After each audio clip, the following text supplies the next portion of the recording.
Bueno, continuamos en esta mañana. Vamos a saludar al doctor Alejandro Nietzsche, que está en línea, a quien le agradecemos, por supuesto, la gentileza de atendernos.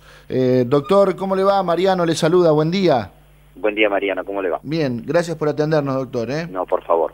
Bueno, lo convocamos para hablar y, bueno, por supuesto, para profundizar un poco el tema de la esclerodermia. ¿Qué es la esclerodermia, doctor? ¿Podemos comenzar hablando de esto? ¿Puede ser?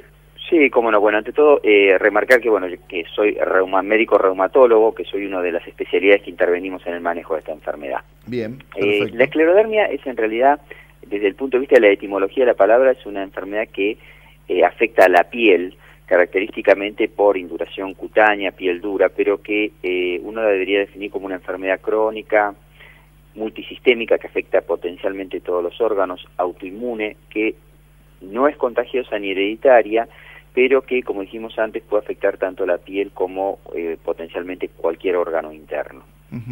¿Y qué causa esta enfermedad, doctor? Esta enfermedad, como muchas de las enfermedades autoinmunes que vemos en la reumatología, la causa exacta se desconoce. Habría una predisposición o carga genética, la cual puede no manifestarse nunca, pero si se suman una serie de factores gatillo, ambientales, tóxicos, etcétera, eventuales, puede desarrollar el inicio de la enfermedad. Y estos gatillos lo que van a hacer es activar una serie de vías o mediadores que van a producir los síntomas de la enfermedad. Es decir, se activan básicamente tres tipos de células, que son las células endoteliales, que son las que tenemos en los vasos, los linfocitos, que intervienen en la parte defensiva del organismo, y los fibroblastos, que están en la piel y que intervienen en induración cutánea. Se gatillan estas tres vías, estas tres líneas celulares, y empieza a desarrollarse la enfermedad. He leído algo de esto, y bueno, por ahí me he encontrado con la teoría autoinmune y la teoría vascular, ¿puede ser? Claro, es un poquito lo que hablábamos antes. Es decir, ¿qué quiere decir autoinmune? Que en algún momento de la vida de una persona sana, por algún motivo, dentro de los cuales no conocemos todos, se gatillan una serie de mecanismos que produce que los linfocitos o diferentes células empiecen a producir diferentes moléculas que activan dañando nuestro propio organismo. Y probablemente el lugar donde primero se daña nuestro organismo en esta enfermedad de la esclerodermia es en la microcirculación a nivel vascular, a nivel de las células endoteliales.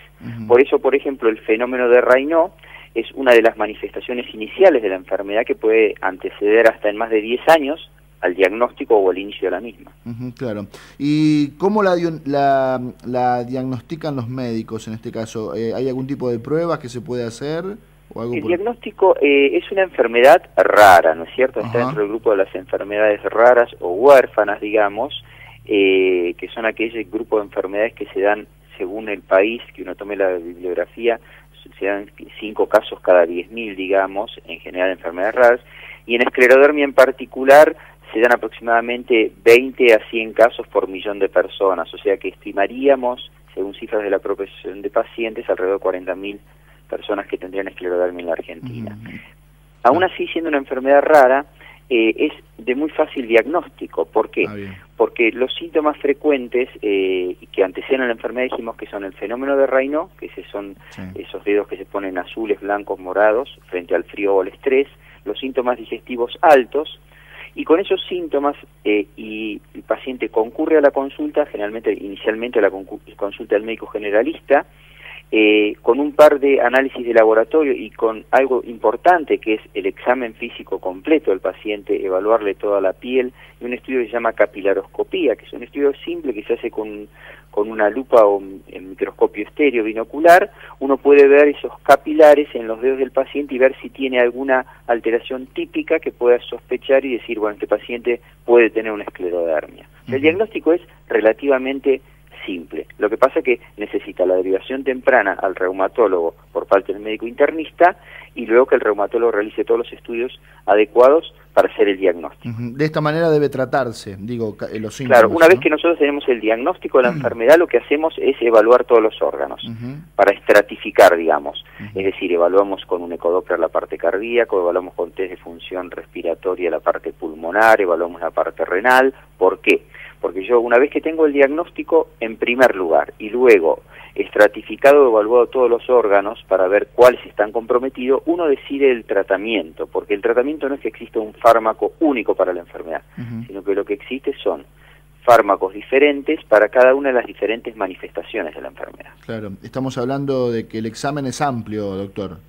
El examen es amplio, pero es relativamente simple. Por supuesto requiere a veces algún estudio de alta complejidad, pero digamos que podemos en nuestro país perfectamente estudiar estos pacientes. Por ahí el acceso, que es una palabra muy importante en medicina, que es la posibilidad que el paciente acceda al médico y acceda a los estudios adecuados, por ahí el acceso puede dificultarse de acuerdo a donde esté el paciente, pero básicamente tendríamos todos los recursos para poder hacer el diagnóstico y el tratamiento. Claro, exacto. ¿Los tratamientos o medicamentos que pueden ser recomendados por el médico dependerán de la evaluación de las causas de los síntomas de cada uno de ellos? Exactamente, Mariano, usted me interpretó perfectamente bien. De acuerdo a la manifestación que presente el paciente, es el fármaco, no hay un único fármaco, que uno va a utilizar para determinadas manifestaciones. Yo creo que es importante, sí, en este momento y en esa oportunidad que me dan, para otra manifestación importante es la fatiga, la tos, cuando el paciente se cansa, porque ahí lo que hay que descartar es que tenga compromiso cardíaco y pulmonar, y en particular lo que llamamos hipertensión arterial pulmonar, que es una manifestación importante, severa, que hay que diagnosticarla tempranamente, porque podemos manejarla con diferentes fármacos utilizados precozmente y modificar la sobrevida del paciente, mejorarla. Bien. ¿No es contagioso, no es hereditaria esta enfermedad? Exactamente, no es ni hereditaria ni contagiosa, pero lo que sí podemos decir es que lo que vemos cuando los que hacemos reumatología, enfermedades autoinmunes, y por ahí tenemos un paciente que tiene esclerodermia y cuando hacemos el interrogatorio de los familiares cercanos, otro paciente tiene otra enfermedad como es el lupus u otra enfermedad como es la artritis, o sea, las enfermedades autoinmunes por ahí se rastrean en el núcleo familiar, pero característicamente, y para que la gente se quede tranquila, no es hereditaria, no es contagiosa. Y una cosa que no dije antes, pero bueno, se ve tanto en niños como en adultos. Está queda claro.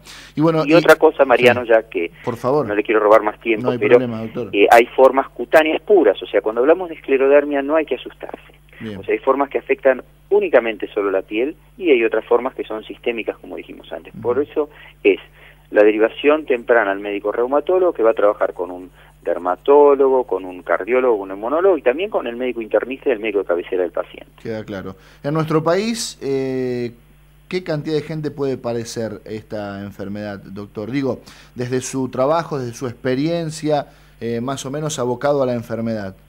Bueno, en primer lugar, no tenemos cifras a nivel nacional, ¿no es cierto? Bien. Por lo tanto, lo que hacemos es trasladar las cifras que tenemos de afuera del país, de diferentes países, porque también las cifras son diferentes en Japón, en Estados Unidos y en Europa. Van cambiando. Entonces, el rango varía desde un margen de 20 a 100 casos nuevos por millón de personas por año, ¿sí? Entonces, esto podría llegar a darnos, según cifras de la propia Asociación de Pacientes con esclerodermia y Raynaud, alrededor de 40.000 pacientes con esclerodermia. Pero como dije antes, si tenemos un síntoma como el Raynaud que antecede más de 10 años la enfermedad, probablemente el número va a variar grandemente, ¿no es cierto? Queda claro. Doctor, le dejo un abrazo enorme, muchas gracias. No, muchas gracias a ustedes. Gracias, muy gentil. El doctor Alejandro Nietzsche, hablando de esclerodermia.